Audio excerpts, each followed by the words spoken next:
What is up, scent heads, smell beast, and frag freaks? It's your boy. My name is Mega Dave, and today we talk about a tobacco fragrance with a fresh twist. That's coming up next, but this is Eau So Fraiche.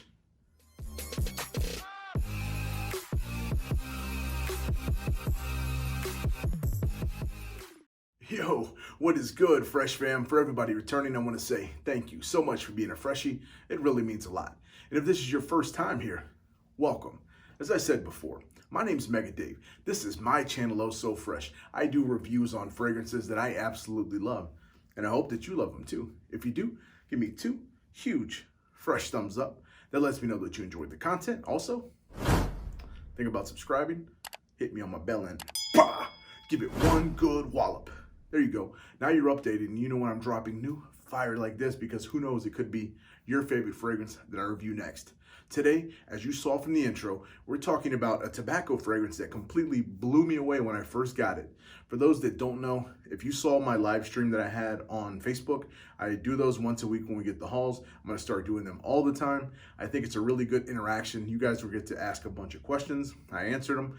But that day, the one that blew me away was this fragrance here. It was a tobacco fragrance with a tea kick and a little bit of citrus, and it completely blew my mind. I was anticipating loving some of the other fragrances, which I did, obviously. Caribbean Mojito, it was that drop. But I got this one in, and that one put on my skin very quickly because I was so blown away by it.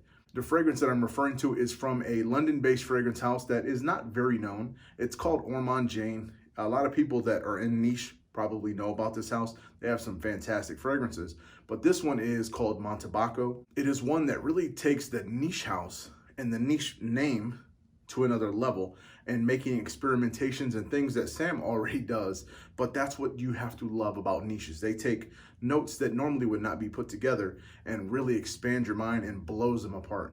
This fragrance here, just with the amount of notes that are in it and the development that it does, is really an enigma when it comes to tobacco fragrances. There are a lot of sweet tobaccos and tobacco vanilles and things of that nature, but this one definitely is one to check out here in the House of Dua. It's just called Latin Tabacum.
As I mentioned, this is from Ormonde Jayne, niche house based out of London.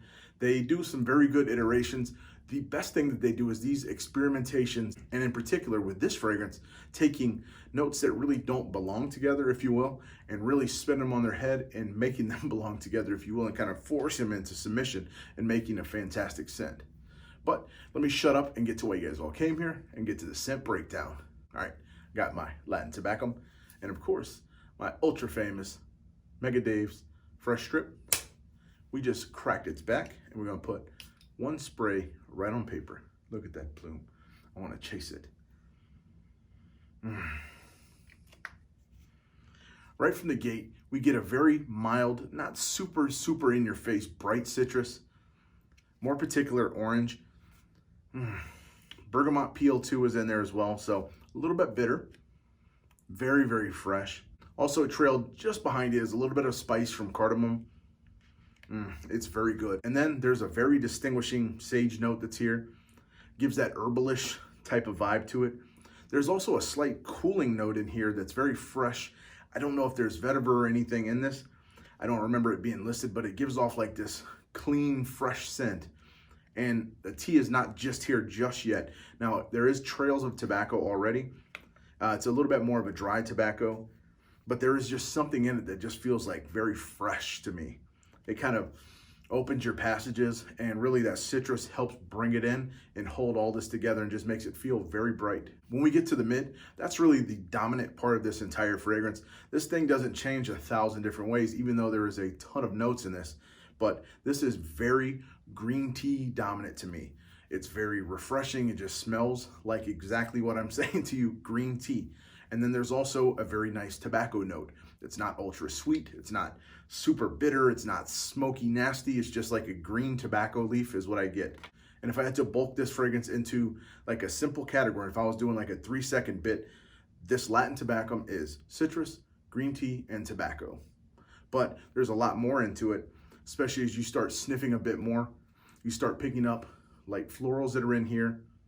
There's a touch of rose, a couple other little light florals that really help round this thing out and bring that citrus down just a little bit and help really expand and develop this green tea that's in there that is so powerful. Another note that I'm picking up is a very nice juniper note, and also, I don't think it's listed, I'm not exactly sure, but it's just like a very nice, creamy lavender. Fougere type of lavender. I don't think it's in here. I think it's just the florals playing tricks with different notes from the base. But I do get that lavender-esque vibe to me, and it's fantastic. Obviously, you guys know that I love lavender.